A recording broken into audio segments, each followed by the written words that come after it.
Hoje nós vamos falar, a pergunta é essa: trabalho, bênção ou maldição? Eu já escrevi, precisamos de sabedoria e de unção para o trabalho hoje em dia. Por incrível que pareça, nós precisamos de sabedoria e de unção para o ambiente de trabalho.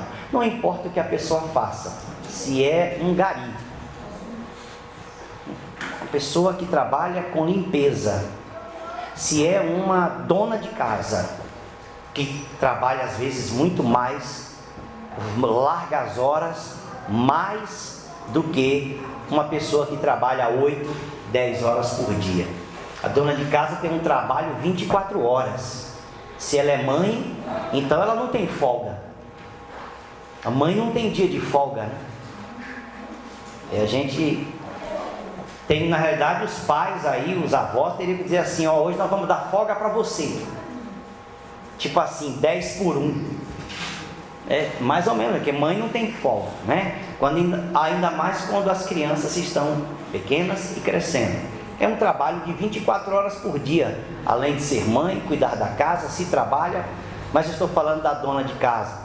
Então ela tem um trabalho ininterrupto, que ela não tem horas escolhidas para o trabalho. Então não importa o que você faça.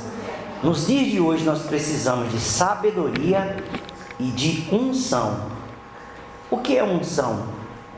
Também já postei hoje, previamente, antes de você vir para cá, no Instagram. Unção, eu estou definindo unção como capacidade. A unção, ela pode ser uma série de coisas na Bíblia. A presença do Espírito Santo na vida de uma pessoa, o dom do Espírito Santo na vida de uma outra pessoa, a unção ministerial sobre a vida de um líder. Mas a unção também é uma capacitação. Ela é um investimento, um revestimento de autoridade. Jesus Cristo vai dizer assim em Lucas 4, quando ele menciona Isaías 60, lá na sinagoga, ele disse: olha, o Espírito do Senhor está sobre mim e me ungiu. Ali ungiu para quê? Para pregar boas novas, para libertar, para curar, para fazer isso. Jesus está dizendo, e depois ele encerra dizendo: isto se cumpre hoje diante dos vossos olhos. Jesus está dizendo: a unção que eu recebi do Espírito é uma capacitação para que eu realize as obras que eu preciso realizar. Então, não é simplesmente a presença do Espírito Santo, mas é dizer assim: eu nasci de novo, o Espírito Santo habita em mim. Não é isso, é um pouco mais que isso. Esta presença do Espírito traz uma capacidade. Obviamente ela é sobrenatural, ela não é comum, ela não é normal. Você não aprende, você não apreende de um estudo, você não faz teologia para isso.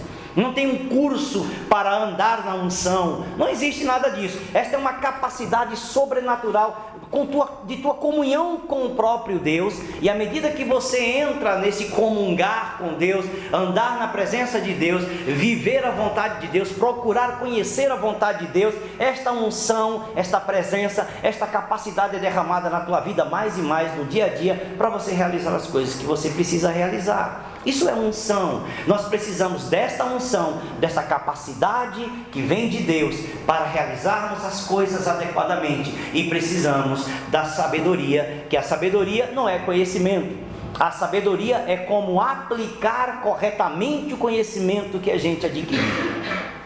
A sabedoria é o aplicar corretamente, adequadamente o conhecimento.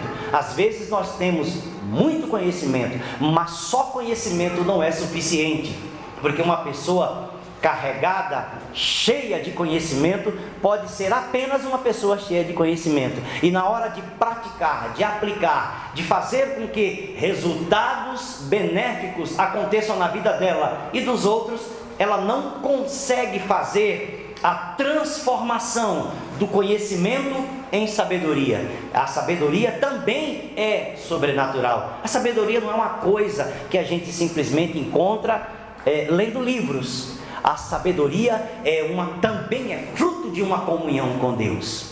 Essa é a sabedoria de Provérbios. A sabedoria é como Provérbios a descreve como um ser espiritual que está clamando nas ruas, dizendo aos homens que não têm entendimento: voltem-se para cá. Mas é como se fosse um ser espiritual dizendo: se você entrar em comunhão comigo, se você se submeter ao que eu tenho a te dizer, você obterá a habilidade, a capacidade, o discernimento para agir como você tem que agir na vida e obter os resultados. Inclusive, a sabedoria diz que em uma de suas mãos está a riqueza e na outra de suas mãos está a prudência. Então, tanto a riqueza como a prudência, tanto a prosperidade como os bens duráveis são frutos de uma vida sábia. Estão entendendo? Estão entendendo? Então, nessa noite, nós queremos falar exatamente isso. E eu não vou ficar tocando no assunto sabedoria e unção, sabedoria e unção. Já te expliquei o que eu quero dizer. Nós vamos agora aprofundar um pouco mais desses minutos sobre o que eu quero dizer. Gênesis capítulo 2, no versículo 15, é o único texto que me propus a abrir nessa noite. Na verdade são dois, mas um não é para abrir, é só para mencionar. Mas Gênesis 2,15 diz: o Senhor Deus tomou o homem e o colocou no jardim do Éden para o cultivar, diz a Nova Almeida atualizada, para o cultivar e para o guardar.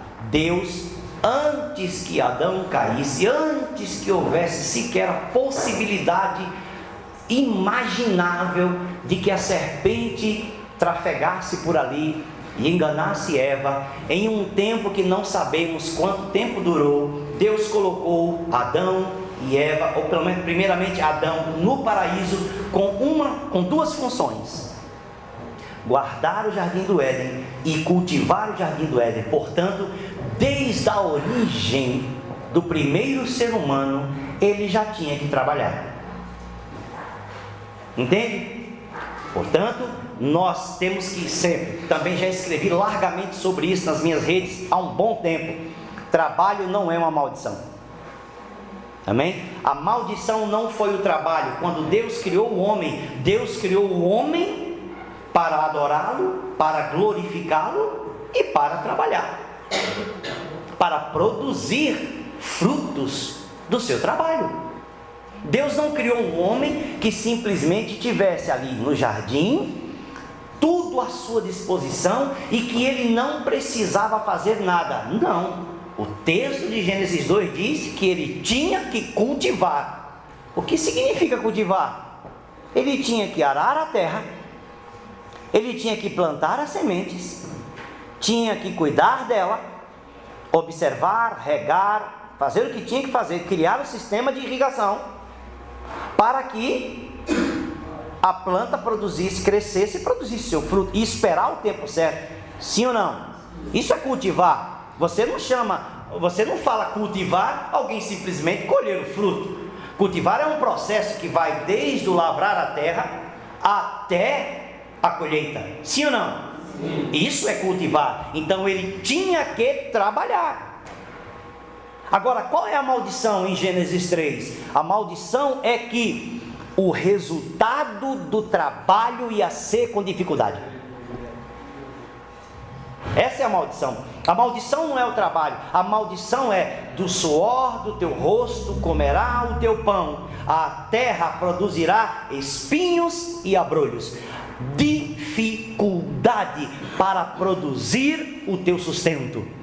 O trabalho continua sendo feito, você continuará trabalhando, mas agora a maldição, uma das maldições da tua desobediência é com dificuldade.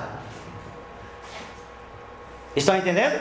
Por isso, gente, a gente tem dificuldades, por isso que não é fácil trabalhar, por isso que não é fácil adquirir as coisas, por isso que não é fácil conquistar as coisas por meio do trabalho. Por isso, gente, e também com todo o sistema que nós temos de trabalho, por isso que é difícil ganhar um salário mais elevado.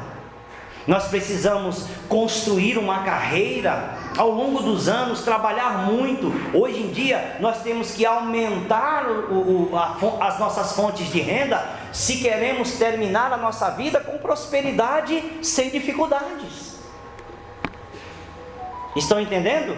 Hoje é mais difícil, mas se naquela época era menos problemático, séculos atrás talvez fosse menos problemático, com menos demanda, mas nos dias de hoje, com tanta tecnologia, pessoas morando em grandes cidades como nós moramos, a nossa tem 1,5 milhão quase, se é que não já chegou a esse patamar, é muito difícil o dia a dia.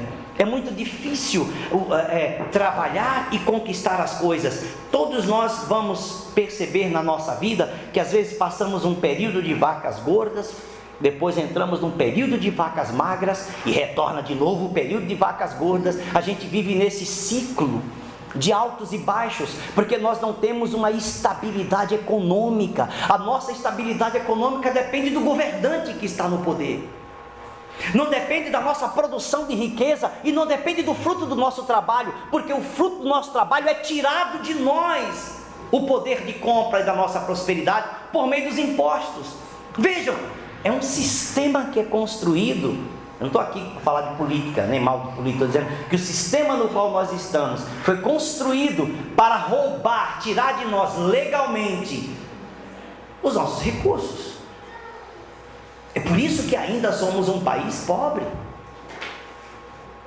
E veja, com tudo isso, somando-se às coisas espirituais, aquilo que estamos falando, soma-se essa realidade brasileira, que não é só do Brasil, dos países emergentes, que nem deveriam ser chamados de emergentes, ainda somos países de terceiro mundo, somos muito atrasados.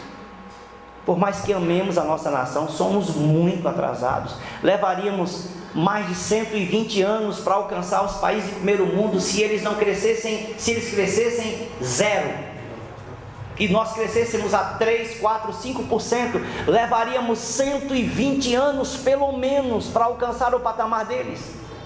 Se eles não crescessem nada, se eles crescessem 1% por ano, nós nunca os alcançaríamos.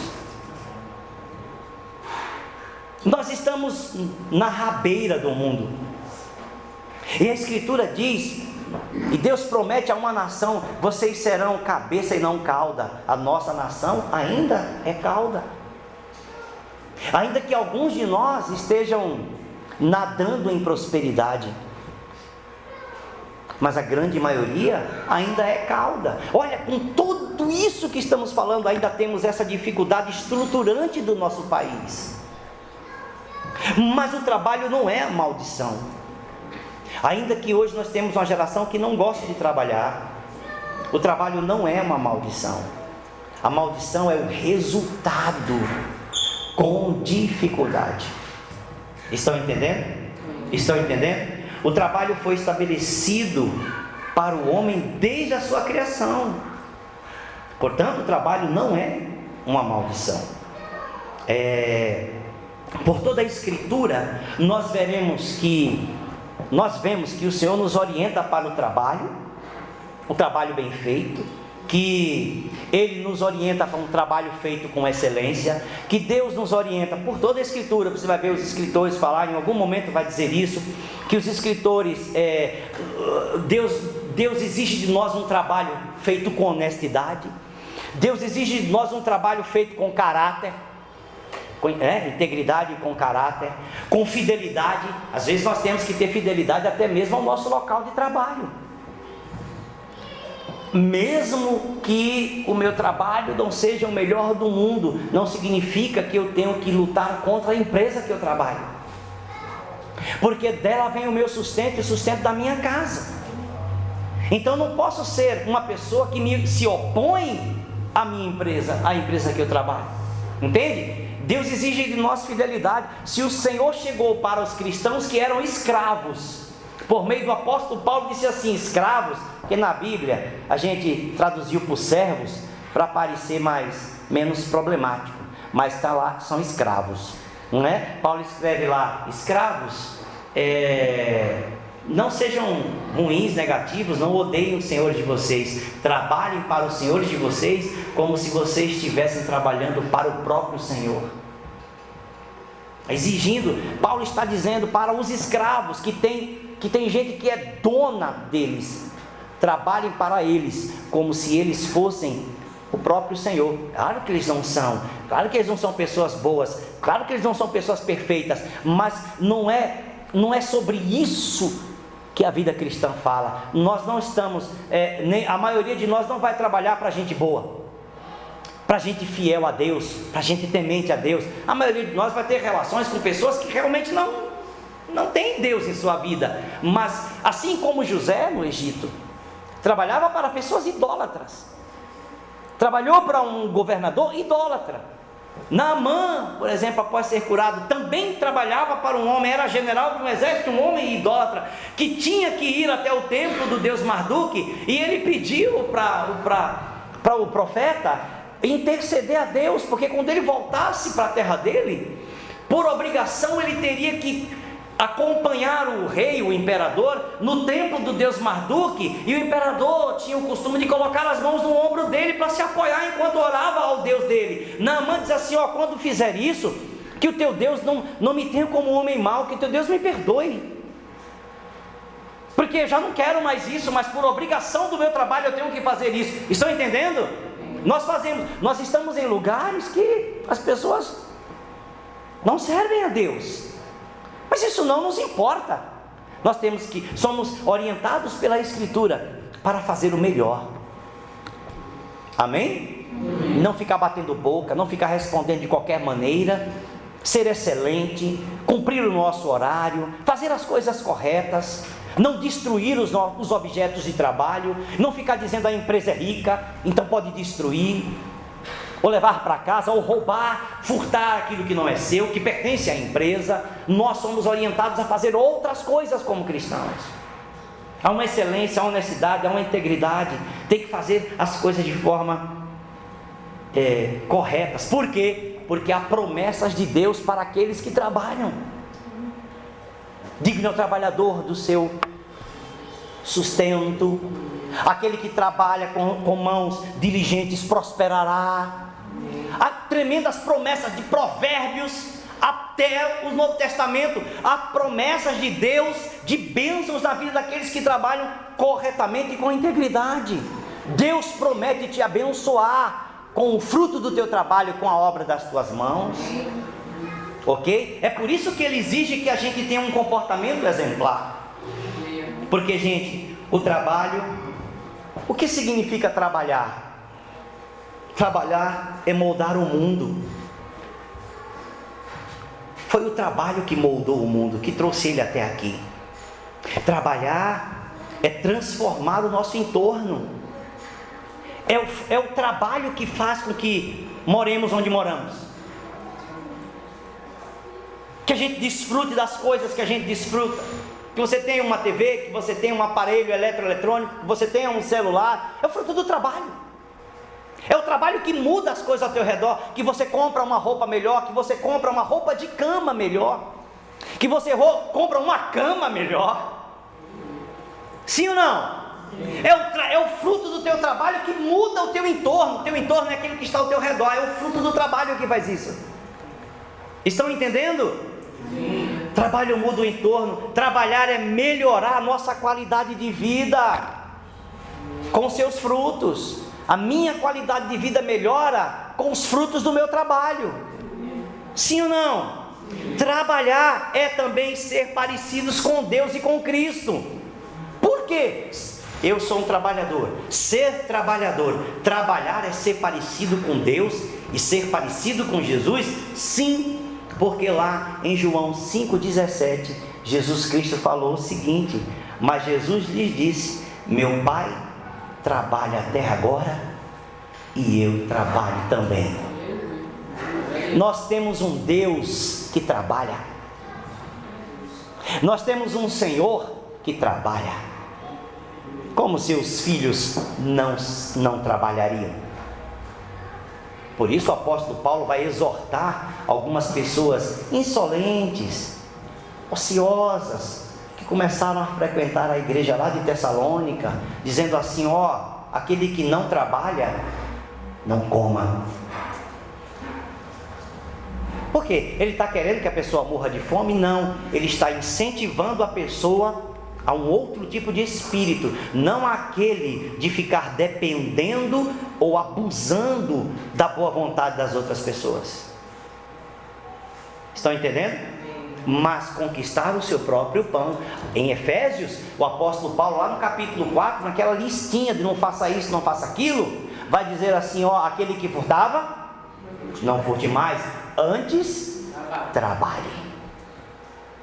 Mas para quê? Que ao invés de você tirar o que é do outro, agora você tem com tuas mãos para abençoar a quem precisa. Você muda o foco e a direção da tua vida. Estão entendendo? Estão entendendo? Isso é trabalhar. Isso é trabalhar. E nessa noite eu gostaria de ministrar aqui a vocês algumas frases antes que a gente orasse. Porque é uma noite que não é que você vai ser ungido, você já está ungido, você vai despertar a unção que Deus colocou em você. E não é que você vai receber uma imposição de mãos para fazer download de sabedoria, não. É que o Espírito de Deus que traz a sabedoria pela revelação da palavra já está em você. Você apenas vai despertar isso, vai estar consciente de que você precisa disso e vai clamar a Deus por isso. Eu preciso de sabedoria para trabalhar. Eu preciso de sabedoria para conquistar as coisas na vida. Eu preciso de sabedoria para ser o melhor naquilo que eu faço. Eu preciso de unção e de capacidade para aprender mais, para ter foco, para ter energia, para ter condições de despertar meu desejo de aprender mais, de adquirir novas habilidades, de aprender novas coisas para trabalhar melhor. Porque como cristão, não é aqui dentro que eu faço a diferença. Eu faço a diferença lá fora, na minha casa, no meio dos amigos, na faculdade, no local de trabalho, na sociedade. Eu reflito o Cristo que eu recebo, as orientações do Cristo que eu recebo aqui, as palavras de Deus que eu recebo aqui, as orientações divinas que eu recebo no culto, em qualquer que seja o culto, eu me submeto a ouvir a palavra de Deus, a orientação de Deus para a minha vida naquele dia, para aquela semana, e durante a semana, eu no meu local de trabalho, em casa, em todos os lugares, as minhas relações, eu manifesto aquilo que eu aprendi de Cristo. E me torno uma pessoa excelente naquilo que faço, e me torno uma pessoa mais aperfeiçoada, mais parecida com Jesus, aonde? Lá fora, no dia a dia. É para isso que a igreja serve. Você vem, recebe a palavra, recebe a orientação, e lá fora você pratica de tal forma que glorifique a Deus pelo teu bom testemunho em todas as áreas da tua vida. Só precisamos disso, mais nada. Não precisamos de mais nada. Estão entendendo? Antes da gente ver os slides, eu não sei se eu coloquei o Salomão, não coloquei o Provérbios 6, de 6 a 11, porque esse é bem duro, né? Porque Provérbios 6, de 6 a 11, é aquele famoso texto que o proverbista, o rei sábio, vai dizer assim: vai ter com a formiga, preguiçoso. É um texto duro. Para os nossos dias, então, parece agressivo. Vai ter com a formiga, preguiçoso, não é? Ele não está falando bonitinho assim. Se ele estivesse falando, ele está pegando mais pesado. Vai ter com a formiga, preguiçoso. Mais ou menos assim. Por quê? Observa os teus caminhos e ser sábio, porque ela no verão, o que ela faz no verão? Ela colhe, ela junta em seus celeiros, seus aposentos lá dentro das suas casinhas, lá do seu formigueiro, ela junta o alimento, e no inverno você não vê nada. No inverno, ela, assim todos os animais, insetos são assim, não é? E no inverno, então, elas estão se alimentando daquilo que elas guardaram durante o verão inteiro. Ele diz: vai ter com a formiga, porque ele vai encerrar dizendo assim: porque se você não fizer isso, assim vai vir sobre você a tua pobreza. A tua pobreza vai vir como um ladrão. e a pobreza vai vir, e a tua necessidade vai vir como um homem armado. Ele está dizendo, quando nós não trabalhamos e não percebemos o valor do trabalho e dos frutos que o trabalho traz em nossa vida, nós empobrecemos a tal ponto que é inevitável não ter. Estão entendendo? E aí começam os grandes homens sábios, homens do passado, homens importantes, outros menos importantes, de milhares de frases. Eu selecionei algumas que eu considero importantes, para que vocês saibam que isso não é um assunto só da Bíblia. Que alguns desses homens obviamente eram tementes a Deus, outros não, mas ainda assim era uma sabedoria que estava à disposição de todos na sociedade das épocas. As pessoas sabiam disso, as pessoas compreendiam essa importância. É importantíssimo a gente perceber alguns casos. Benjamin Franklin, por exemplo, não é? 1706 a 1790, ele foi um estadista, ele foi presidente, né? E ele dizia o seguinte: a ociosidade anda tão devagar que a pobreza logo a alcança. O slide aí? Cadê? Esse é o primeiro, de Benjamin Franklin, não é? A ociosidade anda tão devagar que a pobreza logo a alcança. Precisa explicar? Precisa explicar? Eu acho que não precisa explicar. Tem outro. Jean de La Fontaine, 1621 a 1695. Ele foi escritor francês. O que é que ele dizia? O trabalho é o antídoto da pobreza. O antídoto da pobreza, meus irmãos, os homens do passado já sabiam disso. Não é a distribuição de renda.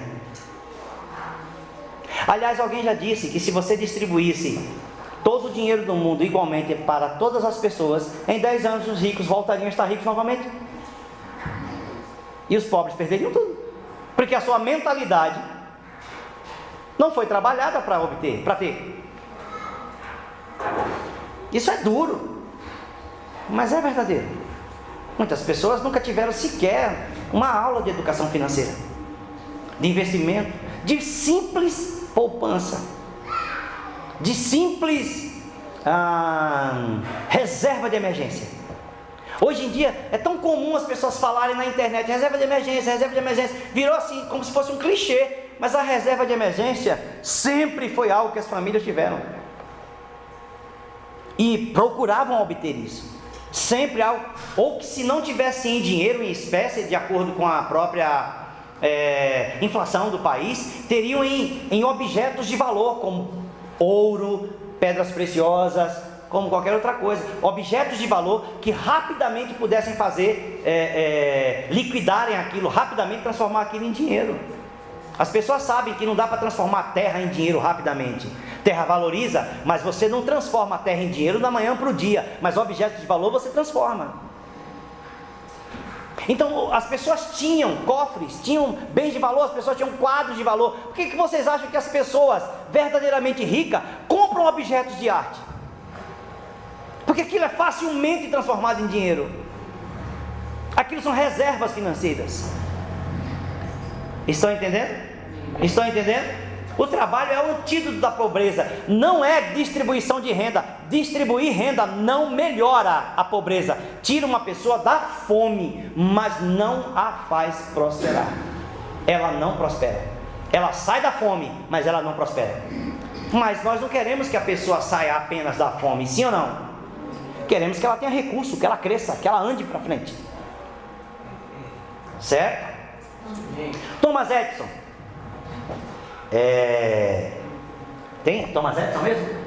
Thomas Edison é outro inventor também. Esse também, acho que esse talvez tivesse mais patente. Esse é o que acho que tinha mais patentes que o Benjamin Franklin. Esse aqui mudou o mundo. Suas invenções mudaram o mundo. Thomas Edison, ele disse o seguinte: oportunidade é perdida por muitas pessoas, porque a oportunidade, vem vestida de macacão e se parece com o trabalho. Gente, que frase sábia desse camarada, sim ou não? As oportunidades são perdidas porque muitas vezes elas aparecem vestidas de macacão e se parece com o trabalho, porque você precisa trabalhar pelas oportunidades. A oportunidade bateu na porta, mas se você não abriu a porta e não trabalhou por ela, nada vai acontecer. Estão entendendo? Olha que esses homens. Vamos lá para um camarada bem antiguinho também, Confúcio, um chinesinho, o filósofo chinês Confúcio, 551 a 479 a.C. O que é que ele disse? O homem que move montanhas começa carregando pequenas pedras.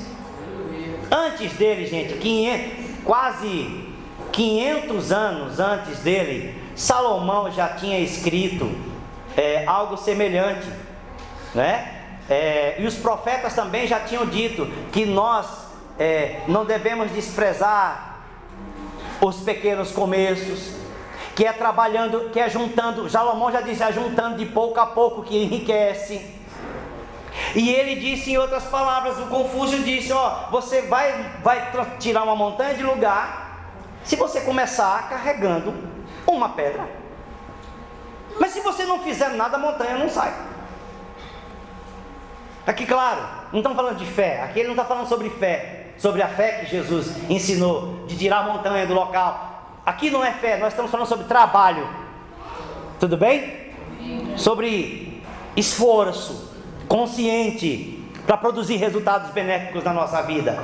Então, se você quer mudar uma montanha de lugar e você não tem fé para tirar a montanha do local, você pode tirar a montanha do local começando a carregar uma pedra, pedra por pedra.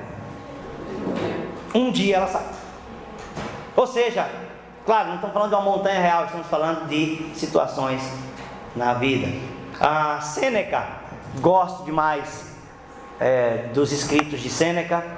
Tem síntese dos escritos dele. Sempre posto coisas sobre Sêneca, né? Que ele foi filósofo estoico romano. O Sêneca disse o seguinte: a preguiça é um hábito que cresce com os anos, assim como o musgo no rochedo. Já viu o musgo? Que escorrega na rocha? Aquele negocinho que para você escorregar, musgo. Disse que a preguiça é um hábito que cresce com o passar dos anos, assim como o musgo na rocha. Você deixa a rocha lá, ela vai receber chuva, gotículas de água na manhã, poeira. Daqui a pouco, quando você passar a mão, sua mão desliza na pedra, porque ela está parada, sem se limpar, sem fazer nada, apenas recebendo o que o clima a oferece. Estática, parada, inerte, sem reação diante do que acontece ao seu redor. É óbvio que ela vai criar musgo. Da mesma forma, a preguiça, ela é um hábito que ela vai crescendo ao longo dos anos. Se a gente não gosta de fazer nada hoje, nós não vamos gostar de fazer nada amanhã.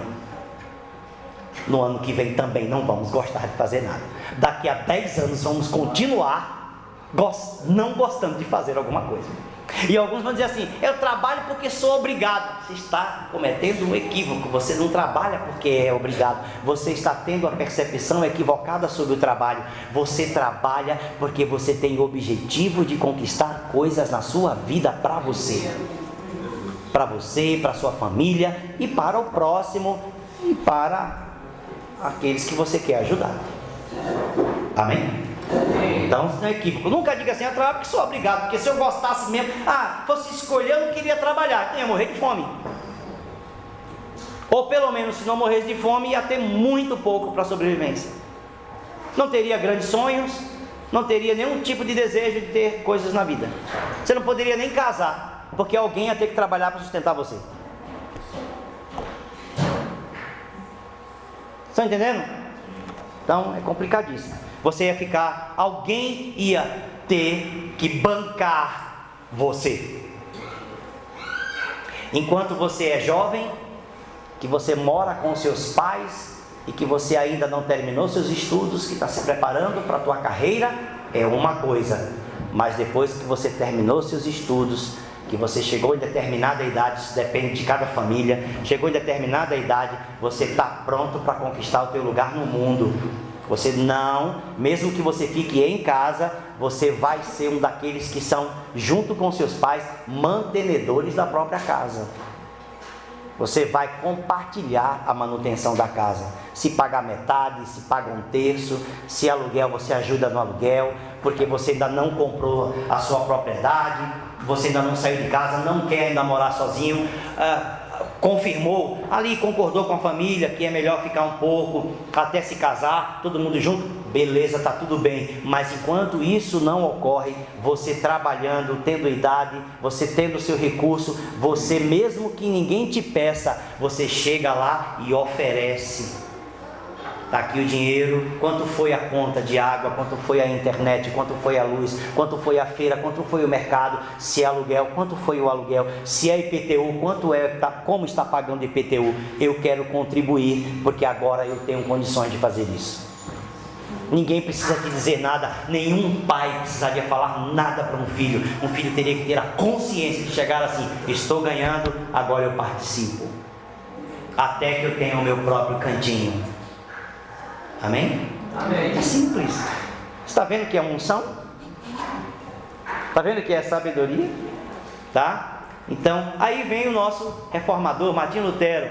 Martinho Lutero, 1400. Sim, o Sêneca, ele viveu, ele nasceu no ano 4 a.C. e faleceu em 65 depois de Cristo. Portanto, Sêneca estava vivo no período de Jesus. Não conheceu Jesus, mas estava vivo no período da vida de Cristo, antes da sua morte e ressurreição. Martinho Lutero, reformador, 1483 a 1546, disse o seguinte: o trabalho é o martelo que Deus usa para moldar o caráter. É daí que o pessoal tirou também aquela conversa antiga: o trabalho dignifica o homem, lembra disso? O trabalho dignifica a pessoa. É isso mesmo, porque o trabalho é o martelo que Deus usa para moldar o teu caráter. Não vai ter download, meu filho, é trabalho. Não, Senhor, estou orando aqui, me dá o caráter de Cristo em mim. Vamos trabalhar por isso aí. É o trabalho que molda o caráter. Por que o trabalho molda o caráter? Porque, via de regra, nos locais de trabalho, sempre temos problemas de relacionamento, sim ou não? Pessoas que não gostam da gente, chefes que não vão com a nossa cara, gente que quer espizinhar a nossa vida, que perturba a gente no dia a dia, sim ou não? Molda ou não molda o caráter? Molda o caráter de Cristo para perdão, para o silêncio, para não responder de qualquer jeito, para simplesmente se guardar e não se envolver em confusões, sim ou não? Molda o seu caráter. Agora, se você reage de forma agressiva, é 880, bateu, levou, comigo não é assim, eu não levo desaforo para casa, você perdeu a oportunidade de Deus trabalhar no seu caráter e talvez perca até o emprego. E no dia de hoje, gente, tem empresa que está ligando para a anterior para perguntar por que o outro foi demitido. Recentemente eu ouvi falar de uma pessoa, essa semana estava estudando sobre as questões de trabalho, e uma pessoa disse assim: eu saí dessa empresa com esse problema, eu não consegui emprego em nenhuma outra na área. Por quê? Porque a minha chefe saiu ligando para todas as possíveis empresas que eu ia trabalhar, eu não consegui emprego, nem entrevista com nenhuma. E as pessoas disseram: olha, o que nós ouvimos de você não é legal, nossa empresa não precisa disso. Vocês já pensaram? As pessoas pensam que não. Hoje em dia, meus lindos e minhas lindas, até o que você posta, o RH pesquisa. Entendem? Até o que você posta, o RH pesquisa. Dependendo. Por que as pessoas perguntam qual é a tua rede principal? Você tem Instagram? Você tem Facebook? Você tem TikTok, pior. Kawaii, pior ainda. Aí pega Instagram, Facebook, mas as pessoas vão perguntar. Por quê? Porque quer ver o RH, vai ver trabalho, o que você posta. É o martelo que Deus usa para mudar o caráter. E a gente percebe que nos dias de hoje, o caráter dos nossos mais novos não está sendo moldado, porque eles estão abandonando o local de trabalho para não serem confrontados e para não ter problema. Isso é gravíssimo, porque você não cresce, você não amadurece e você não vai ter seu negócio próprio. Via de regra, a maioria não vai ter um negócio próprio. Vai precisar de ser sustentado, vai precisar de trabalhar. A maioria é assim. Estão entendendo? Você precisa deixar-se ser moldado por Deus no teu local de trabalho. Nunca veja o trabalho como uma coisa ruim. Veja o seu local de trabalho como algo que Deus está usando para moldar você e você ser mais parecido com Jesus. A bênção de Deus vai vir na sua vida. Por último, o Johann Wolfgang Goethe, conhecido por Goethe, não é? Que ele era um escritor alemão, o Goethe, 1749 a 1832. Ele disse o seguinte: a preguiça começa em cobertores macios.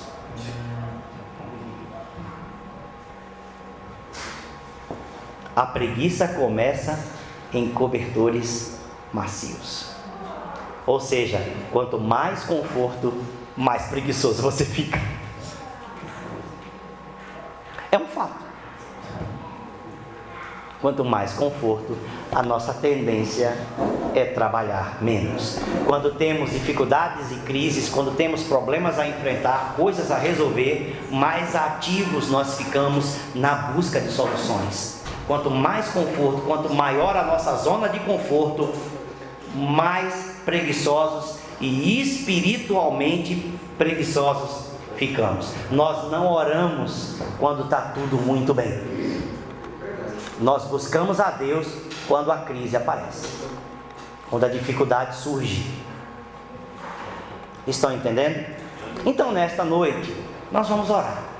Nós vamos fazer duas coisas. Primeiro, o momento do nosso ofertório, como sempre, todo culto tem nosso momento da oferta, né? Da nossa semeadura, estamos chamando assim, semeadura. O apóstolo Paulo ensinou a maneira mais simples da gente ofertar, a gente tratar o dinheiro em relação à igreja. Ele disse o seguinte: cada um contribua segundo propôs no seu coração. Em outro lugar ele disse: de acordo com o que tiver prosperado durante a semana, você tira uma oferta. Cada um contribua segundo propôs no seu coração. E ele disse assim: não por tristeza, nem por necessidade. Você não contribui porque você está precisando que Deus te dê mais dinheiro. Estão entendendo? Você não contribui, você não oferta na igreja para que você ore trocando o valor que você ofertou por 100 vezes mais o valor que você ofertou. Deus pode fazer isso, mas não depende do teu desejo de que Deus faça isso. Amém? Deus pode te dar 10 vezes mais, 100 vezes mais, 60 vezes mais, 1000 vezes mais. Deus é Deus, mas você não vem para ofertar a Deus com essa matemática na cabeça. Você está ofertando por alegria, porque Deus ama a quem dá com alegria. Gente, tira todo o peso da gente, tira toda a obrigatoriedade. Se você não der, você vai ser amaldiçoado. Se você não der o seu dízimo, você vai para o inferno. Essas bobagens que as pessoas dizem que se fala por aí. Eu nunca ouvi ninguém dizer isso, mas se fala, está tremendamente equivocado. Eu nunca ouvi ninguém dizer isso, mas se alguém fala, está equivocado. Não é correto. Nós estamos numa outra aliança. A nova aliança não pede de fato dízimos. A nova aliança pede tudo, porque tudo que você tem pertence a Deus. Então você só oferta aquilo que você colocou no seu coração. Amém? Amém. Porque tudo que você tem pertence a Deus. Todo o seu dinheiro, tudo que você ganha. E se ele pedisse tudo, você faria o quê? Ah, não é Deus? Ele não faz isso, mas se ele pedisse tudo hoje, você faria o quê? Tendo a certeza de que foi Deus que te pediu. Não tem como rejeitar, não tem como dizer não. Na nova aliança, Deus não te pede dízimos, Deus não te pede valores 20%, 30%. Na nova aliança, tudo que você tem pertence a Deus. Aleluia. Tudo é de Deus. Portanto, você pode usar de uma parte daquilo que é de Deus para ofertar na igreja. E aí você diz o valor. Amém? Amém? Amém? E Paulo vai dizer assim: quanto mais você semear, não é preço, não é valor, não é percentual. Paulo disse assim: quanto mais você semear, mais você vai colher. E depende de você. Amém? Amém. Depende de você. Quanto mais você semear, mais você vai colher na sua vida.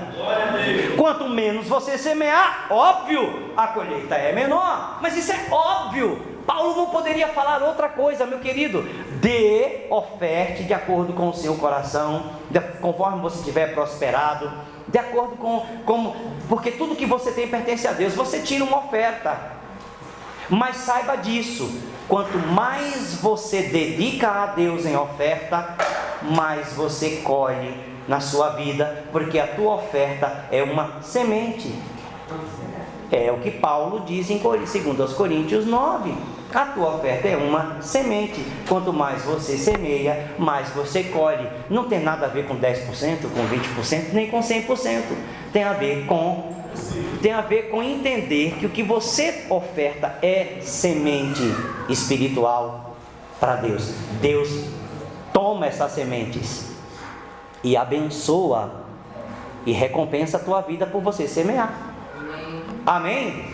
Amém. Sem briga, sem confusão, sem ter que ir para a internet ficar tentando explicar, justificar se dízimo é da lei, se dízimo não é da lei, se Jesus falou sobre dízimo, se na nova aliança tem ou não. Essas coisas são infantilidades. Isso é coisa de gente que não compreende quem Deus é na sua própria vida. Deus é dono de tudo, Ele é Senhor. Senhor significa dono absoluto de você e de tudo que você tem. Amém. Não há nada na sua vida que não pertença a Jesus se você é dele. Inclusive seu dinheiro, sua família, seus filhos, seu marido, sua casa, seu carro, tudo é dele. Amém? Amém. Agora a tua consciência é que com amor, alegria, você oferta algo. Você devolve em oferta alguma coisa. Para quê? Porque você sabe que quanto mais você semeia, mais você colhe. Gente, quem mais ganha é quem semeia. Deixa eu te dizer, a semente que você dá sempre será menor do que a quantidade daquilo que você colhe. A semente sempre é menor. Você põe sementes ali, uma semente, 3 sementes no sulco da terra, dão uma planta que colhe centenas de outras coisas, entende? Tome isso como exemplo. A sua semente: eu estou dando R$1.000 hoje. Que importa se você está dando R$1.000? Eu estou dando R$100.000 hoje. Que importa se você está dando R$100.000 hoje? A tua semente sempre será menor do que aquilo que você vai colher. Glória a Deus. Você crê nisso ou não? É o que está escrito. Nós só estamos traduzindo o que está escrito. Recebeu hoje sabedoria para trabalhar? Você tem unção dentro de você se você tem Cristo. Eu não tenho Jesus ainda. Então você não sai daqui sem entregar sua vida a Jesus hoje, para nós orarmos por você, para Jesus entrar no seu coração, e a partir daí a unção já está aí. Essa unção é uma capacidade de Deus para tudo na sua vida, não só para a salvação, para a vida eterna, mas para o teu dia a dia, até mesmo para enfrentar dores, problemas, dificuldades, casamentos arranhados, relacionamentos quebrados, tristeza. Eu sou uma pessoa que fui tão traumatizada. A unção de Deus te capacita para você vencer os traumas. Não tem que viver traumatizado. Aleluia. Você não precisa viver traumatizado, choramingando pelos cantos, porque há uma unção de alegria na sua vida. E Deus, você ora a Deus, e Deus vai trabalhar dentro de você, no teu coração. No outro dia você vai dizer assim: uau! Não tem outra palavra, a palavra é uau! Fale aí, uau! Você está em dores, está com dificuldade, físico dolorido, envelhecimento quebrado, acidentado, sofrendo, na cama, no hospital, mas ali a unção capacita para você suportar aquilo tudo e passar por aquilo tudo, glorificando a Deus. E se você for para a glória, vai dando glória. Cadê o meu tangedor? Cadê o pastor Lemos? Já foi embora? Ah, toca. Amém, gente? Ah, e se morrer? Foi para a glória. Aleluia. Se morrer, a tua luta terminou. Se morrer, você ganhou Cristo. O lucro da tua vida espiritual não é a prosperidade na terra. O lucro da tua vida espiritual é você entrar na glória. Porque para mim o viver é Cristo e o morrer é lucro. Glória. Olha a mentalidade do apóstolo, que já ia morrer, ia perder a cabeça decapitado. Estão entendendo? Oh Pai, misericórdia, Senhor, me perdoe. Vamos orar, povo de Deus. Você vai orar por duas coisas nessa noite. Para Deus habilitar mais unção, capacidade para o teu dia a dia. E para Deus habilitar mais sabedoria na tua mente, na tua inteligência, sabedoria e inteligência espiritual, para você realizar tudo que precisa realizar. Amém? Vamos ficar em pé?